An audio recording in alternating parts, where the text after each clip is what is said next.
नमस्कार, आपका स्वागत है। भगवान श्री कृष्ण कहते हैं कि इस संसार में कुछ भी स्थायी नहीं है। संतुष्ट मन इस विश्व का सबसे बड़ा धन है। कर्म किए जाओ, फल की चिंता मत करो। भगवान प्रत्येक वस्तु में, प्रत्येक जीव में मौजूद है। आत्मा अमर है, इसलिए मरने की चिंता मत करो। आत्मा का अंतिम लक्ष्य परमात्मा से मिल जाना होता है। इंसान ही नहीं, उसका मन भी किसी का दोस्त या दुश्मन होता है। बड़प्पन वह गुण है जो पद से नहीं, संस्कारों से प्राप्त होता है। व्यक्ति का जीवन कर्म ही उसका भाग्य का निर्माण करता है। वर्तमान परिस्थितियों में तुम्हारा कर्तव्य है, वही तुम्हारा धर्म है। मन बहुत चंचल है, जो इंसान के दिल में उथल पुथल कर देता है। जब आप अपने कार्य में आनंद खोज लेते हैं, तब आप पूर्णता प्राप्त करते हैं। प्रबुद्ध व्यक्ति के लिए गंदगी का ढेर, पत्थर और सोना सभी समान हैं।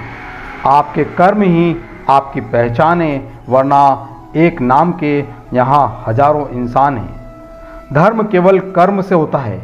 कर्म के बिना धर्म की कोई परिभाषा नहीं होती है। अहंकार करने पर इंसान की प्रतिष्ठा, वश, वैभव और तीनों ही समाप्त हो जाते हैं। जीवन में कभी भी किसी से अपनी तुलना मत कीजिए।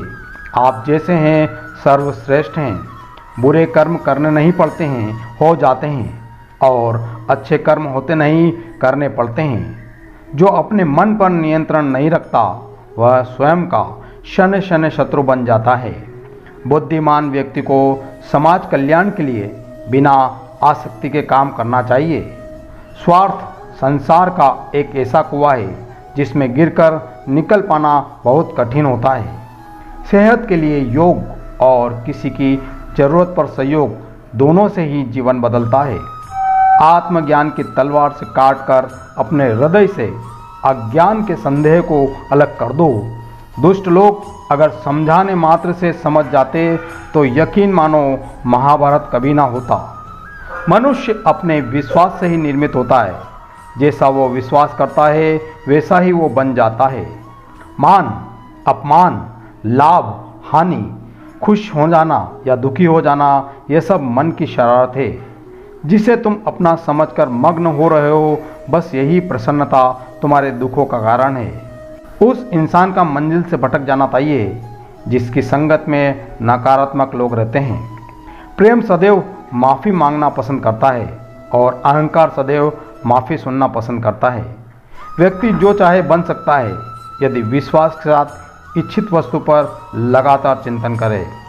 शब्द उतने ही बाहर निकलना चाहिए जिन्हें वापस भी लेना पड़े तो खुद को तकलीफ ना हो। जय श्री कृष्ण।